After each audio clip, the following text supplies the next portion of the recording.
औज़ बिल्लाहि मिनश शैतानिर रजीम बिस्मिल्लाहिर रहमानिर रहीम। मेरा नाम तमन्ना शेख है। मैं आपके सामने मौलाना मौदूदी की शहादत हक किताब का रिव्यू देने जा रही हूँ।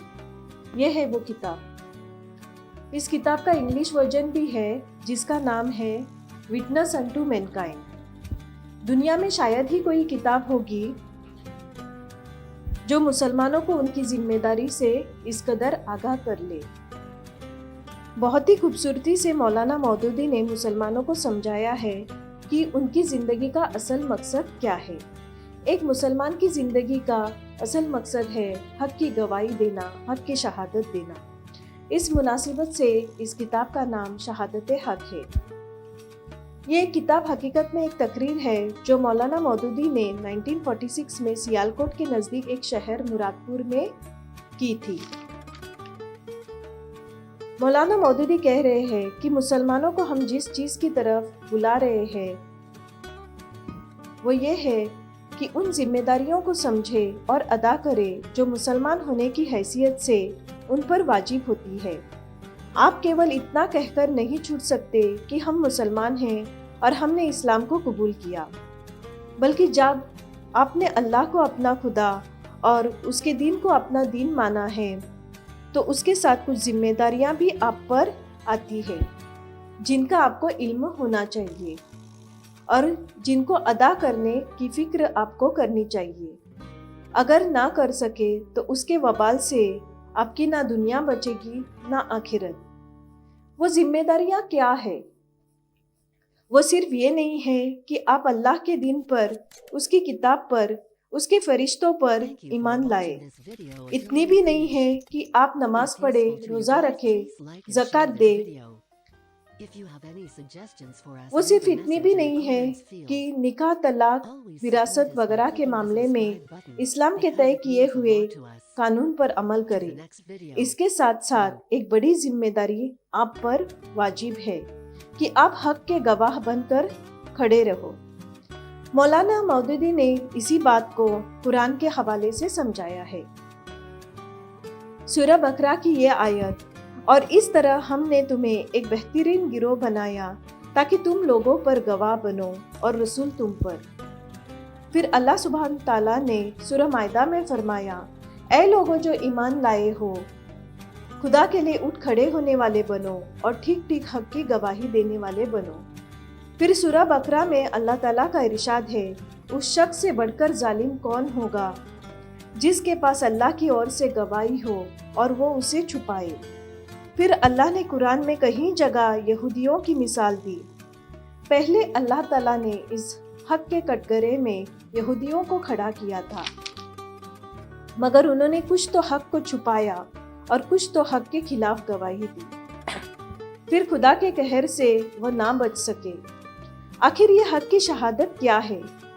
जिंदगी के हर पहलू में, चाहे वो जिंदगी जीने का तरीका और सलीका हो, रोजी कमाने के जरियात हो, लेन देन का मामला हो, रिश्तेदारी निभाने का मामला हो, हकों को अदा करना हो, तहजीब और माशरत हो, या न्याय, कानून, अदालत का मामला हो, सियासत और हुकूमत हो, जिंदगी के हर शोबे में मुसलमान को उस तरीके पे ही अमल करना है जो अपने पैगंबरों के जरिए खुदा ने अपनी किताबों में बयान किया है।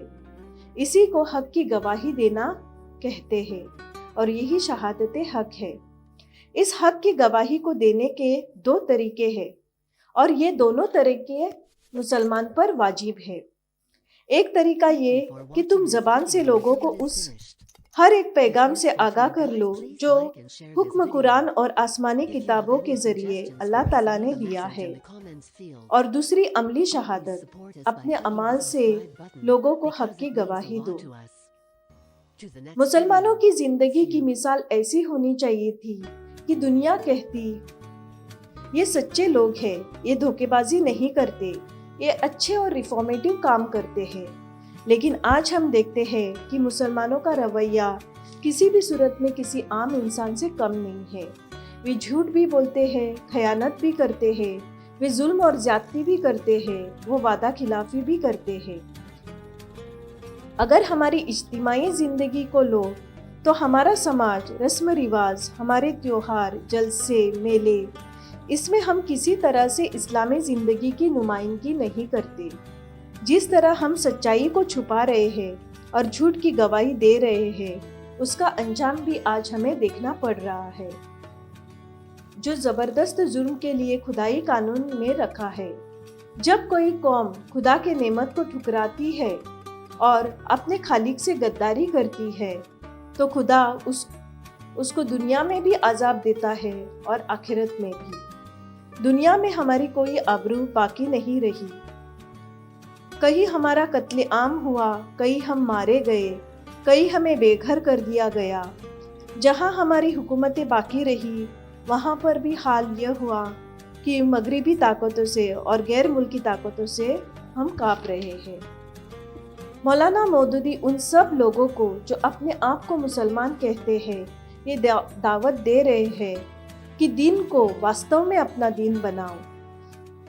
انفرادی یا پرسنل طور پر اپنی زندگیوں میں اور اجتماعی یا سوسائٹی میں یا اپنے تعلیم گاہوں میں، اکنامیکل معاملات میں، اپنے انجمنوں میں اور اداروں میں، اپنی قومی پالیسی میں اسلام کے فرائض اور تقاضوں کو بھر دو۔ یہی ہے جماعت اسلامی ہند کا قائم ہونے کا مقصد۔ اسلامی زندگی کے تقاضے انڈیویجول یا انفرادی طور سے پورے نہیں ہو سکتے۔ اسے پورا کرنے کے لیے کلیکٹیو ایفرٹس اور اجتماعی جدوجہد کی ضرورت ہے۔ اسی لیے مولانا مودودی کو جماعت اسلامی ہند کی بنیاد ڈالنی پڑی۔ جب اس شہادت حق کو تعمیر کرنے کے مقصد سے یہ جماعت قائم ہوئی تو مولانا مودودی کو کئی اعتراضات کا سامنا کرنا پڑا۔ لوگوں نے یہ پوچھا کہ الگ سے جماعت بنانے کی ضرورت کیا ہے؟ اس پر مولانا مودودی نے بہت خوبصورت طریقے سے جواب دیا۔ انہوں نے 3 طریقے بتائے۔ پہلا یہ کہ اگر آپ کو لگتا ہے کہ شہادت حق یا امت وسط کی اس ذمہ داری کو ہماری جماعت بخوبی نبھا رہی ہے تو اس جماعت میں شامل ہو جاؤ۔ دوسرا یہ کہ اگر کوئی دوسری جماعت آپ کے نظر میں ہو جو خالص اسلامی مقصد کے لیے قائم ہوئی ہے تو ایسی جماعت میں شامل ہو جاؤ۔ اور تیسرا یہ کہ تم خود ایسی جماعت بناؤ جو اسلامی تقاضے پر چلے۔ کسی بھی صورت میں آپ حق پر ہو، لیکن بہتر یہی ہے کہ اگر آپ لوگوں کو لگے کہ پوری طرح سے جماعت اسلامی حق پر ہے تو اپنی نجی فائدے اور اہنکار تکبر کو قربان کر کے جماعت کے انوشاسن اور نظم کو قبول کر لو۔ یہی ہے مولانا مودودی کے شہادت حق کتاب کا مضمون۔ امید کرتی ہوں کہ ہم مسلمان ایک خیر امت ہونے کے ناطے اپنی اپنی ذمہ داری کو سمجھیں گے اور اسے بخوبی نبھانے کی کوشش کریں گے۔ وآخر الدعوانا ان الحمد للہ رب العالمین۔